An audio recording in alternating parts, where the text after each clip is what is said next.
राम राम मंडळी, शुभ प्रभात. कसे आहात? तर मी प्रवीण प्रिन्सेस आर्वी चॅनलवरती सर्वांचं स्वागत करत आहेत. तर मंडळी बघू शकता, सकाळ सकाळ प्रियानं भज्याचा प्लॅन केलेला आहे. भजी म्हणजे जे आहेत ते कांदा भजी आहेत आणि मिरची पण सोबत करणार आहे.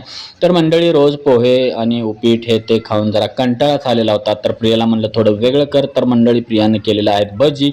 तर हे जे आहेत ते मंडळी मुलांचे भजी आहेत, म्हणजे की ह्याच्यामध्ये तिखट वगैरे कोणतंही नाही आहे. तर आमचं जे आहे ते त्याच्यानंतर चालू करणार आहे. तर आपले बघू शकता खमंग असे भजी तयार होत आहेत. इकडे मिरच्या पण लागतात सोबत.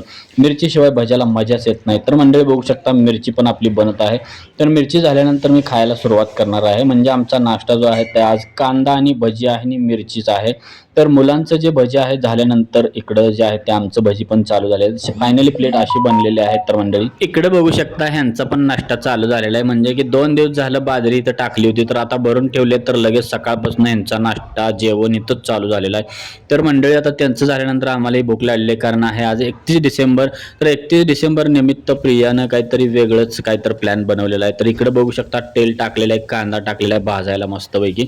तर कांदा भाजल्यानंतर तुम्हाला दाखवतो काय काय बनवलेलं. इकडे बघू शकता अंड्याची जी आहे ते मस्तपैकी चरचरीत आमटी कशी बनलेली आहे. तर भाजी एकदम हॉटेल टाईप बनवलेली आहे. तर इकडे दुसरी पण भाजी आहे, म्हणजे की जसं आपण घरामध्ये अंड्याचं कालवण खातो ना, तर तशी बनलेली आहे. तर सोबत आहेत आमच्या रोट्या. तर रोट्या ज्या आहेत ते बघू शकता मंडळी, रोट्या फक्त आता लाटायला चालू केलेल्या आहेत. तर रोटी बनल्यानंतर पण तुम्हाला मंडळी दाखवतो की रोटी कशी झालेली आहे. तर मंडळी बघू शकता घरच्या घरी जर रोटी बनवायची असेल आहे ह्या सेटअपमध्ये, तर अशा पद्धतीनं आपण हॉटेलसारखी रोटी बनवू शकता. तर इकडे बघू शकता 1 बाय 1 रोट्या चालूच आहेत. तर हे जे आहे ते उलटं करायचं चालू आहे मंडळी. जे अंडे आहेत ते उलटं केल्यानंतर परत अजून चविष्ट लागतात असं काही तर आहे.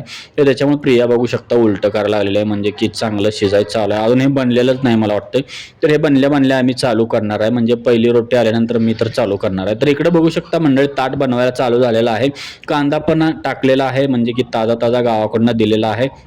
तर 2 अंडी मी घेतलेले आहेत आणि रोट्या 2 घेतलेल्या आहेत. हे जे कालवण केलं होतं ना, हे पण बघायचं होतं मला. तर थोडं वेगळ्याच पद्धतीने केलेलं आहे. तर त्याच्यामुळे ह्याची काही टेस्ट मला माहीत नाही आहे. तर आता मी पहिल्यांदाच ह्याची ट्राय करतोय. बघून तर मंडळी खायला वाटायला लागलेलं आहे. तर कधी खाईन झालेलं आहे. तर मंडळी बघू शकता आमचं 31 डिसेंबरचं ताट फायनली असं तयार झालेलं आहे. सुरुवातीला मी 2च रोट्या घेतलेल्या आहेत मस्तपैकी. त्याच्यावरती बघू शकता किती छान ताट झालेलं आहे. चरचरीत एकदम हॉटेलसारख्या भाज्या दिसत आहेत. तर हे आहे आपल्या घरातच बनवलेलं, प्रियानं बनवलेलं ताट. तर कांदा बघू शकता ताजाच आहे. आणि इकडे बघू शकता आता मी सुरुवात करणार आहे. मी खाली ताट घेऊन बसलेलो आहे. तर अशा पद्धतीचं मंडळी जेवण आहे. आणि घरातच आपण जर हॉटेलसारखं बनवून जर खाल्लं तर आपल्याला हॉटेलला जायची गरजच नाही आहे. तर रोट्या बघू शकता हॉटेलपेक्षा एकदम भारी झालेल्या आहेत. पण खाल्ल्यानंतर तर मला एकदम भारी लागलेल्या आहेत. तुम्हाला बघण्यावरूनच तुम्हाला लक्षात आलं असेल किती चांगल्या झाल्या असतील. आता भेटूया मंडळी उद्याच्या ब्लॉगमध्ये. Bye bye.